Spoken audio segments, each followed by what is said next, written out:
I am Jillian Williams, and this is a tour of my module on surface area and volume. This is the homepage of our group's course, and it was on online middle school courses that utilize technology. So we did different online courses, and they were all utilizing technology in different ways. So if you go to the About the Instructors link, we all included an About the Instructor section that just included some of our background, teaching experience, and then some personal information. This helped us get to know each other. It also helped some of the students that entered the course later get to know us.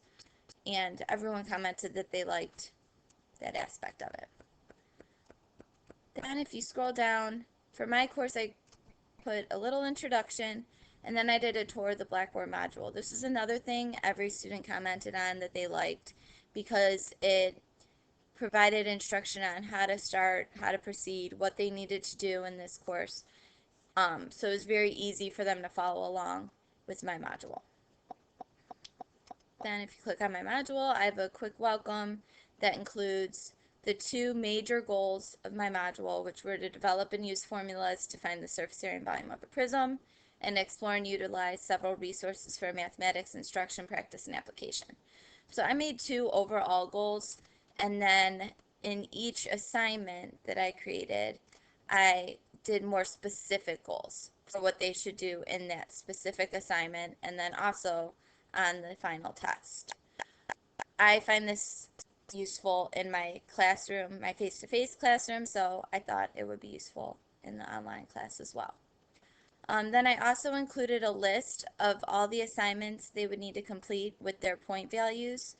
Most of the students liked this because it gave them a good little checklist of what they would need to do in the module, so at the end they could look back and see if they completed everything. Then their first kind of assignment was the introduction. They created a post on the discussion board that had their favorite YouTube video and then explained why they like that YouTube video and how it relates to them.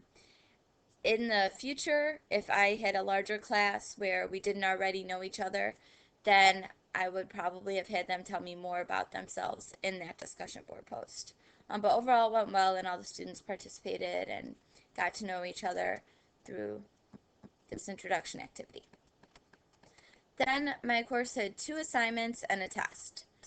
In each assignment, there were several parts. So when they clicked in assignment 1, they would first have the links and videos, then the rectangular prism discussion, then some practice problems, and then some optional additional resources.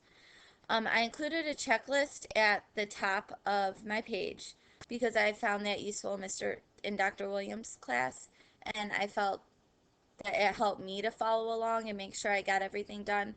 So my hope was that my students would feel the same, and they seemed to like the checklist.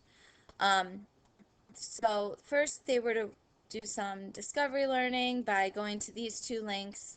The first one was an interactive website. The second one kind of just explained the definition of a rectangle and how to find the area of a rectangle, which was some background knowledge they would need for finding the surface area and volume. Then this is a direct instructional video that I created that explained what a net, surface area, and volume are and gave some good visuals and explanations. Once they went through these resources, they were to complete a discussion board post where they came up with their own example, real life example of where they would need to find surface area and volume of a rectangular prism. Then they explained how they would calculate the surface area and volume of that rectangular prism. So they developed their own real life example, and then through that they eventually constructed the formulas for finding surface area and volume. And what I did was I had them post their initial real life situation and how they would go about finding surface area and volume. And then I scaffolded them and asked some questions that led them to construct the actual formulas. After they completed that, there were some practice problems. This was just to make sure that they were understanding the material before they move on to assignment 2. So they were pretty low-level questions, just definitions and finding the surface area of a box and volume of a box. So those are just to make sure they were on the right track before they moved on to assignment 2. And when I was grading those, I provided them with feedback if they were doing something incorrectly or if they had misunderstandings about one of the terms. And then at the very bottom, there were some additional resources that they could explore if they were having a hard time on the practice problems. Then after assignment 1 was completed, assignment 2 appeared. I did not have assignment 2 appear in Blackboard until after the assignment 1 due date because I wanted them to first explore net surface area and volume without the formulas, and then in assignment 2, I presented them with those formulas and with some more concrete instruction on how to find the volume and surface area of a prism. So for assignment 2, again, I have the due date and I have the goals for this particular assignment. Once they click on the assignment, they find a video with examples and the formulas, a surface area and volume video that I found on YouTube that I thought was a really great video that was very visually helpful. It showed how the surface area and volume formulas worked. Then a formula sheet that they could download and use while completing the practice problems in the test. And then the practice problems for this assignment with the due date. And then a discussion board where they could post any questions they had on the practice problems and additional resources. And then if we scroll down, you'll see this was another direct instructional video where I tell them how to find the surface area and volume of a prism and do a couple examples. I also presented the formulas for the first time in that video.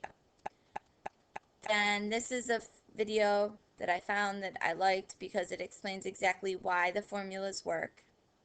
Then their formula sheet, and then I used a Google form for the practice problems in assignment 2. I didn't have any problems doing this. The students didn't have any problems. It worked out great. They put their last name and their first name and completed the problems, and then they just click submit at the bottom. They could do it that way, or they could have clicked on this link and gone to a separate page and completed the form and then submitted it. I like the Google form because I use it in my middle school classes, and they complete it and then they submit it, and it all submits to a big spreadsheet, and then it's very easy to grade. It's very easy to provide feedback to the students through a quick email. I found it easier to use than the Blackboard submission assignment, and the students didn't have any problems with it, but they actually did with some of the Blackboard assignments. So I liked the Google form. I thought it worked out well. Then this is the discussion board where they could post any questions that they have. So this encouraged them to talk amongst each other, to talk about any problems they were having, and to help each other as well. Since I was teaching a surface area and volume unit to adults, none of them really had a hard time, but I would anticipate more problems if it was middle school students.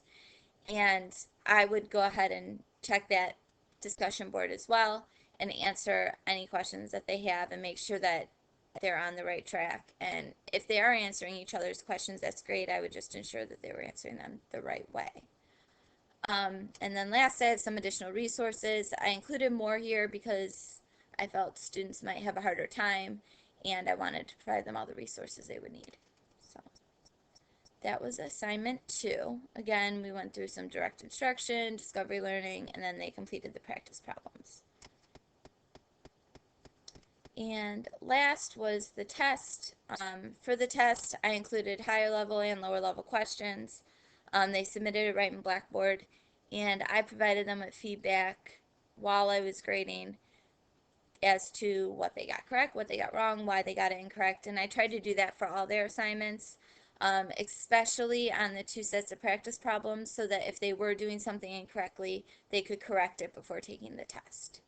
And I found that to be successful. And that is pretty much it. I found that the hardest thing when creating the course was getting the layout to look the way I wanted it to, and to get all the text to look the same. You'll notice in some places, like this is still bolded, complete and submit practice problems, when it really shouldn't be, and things like that. But overall, nothing major.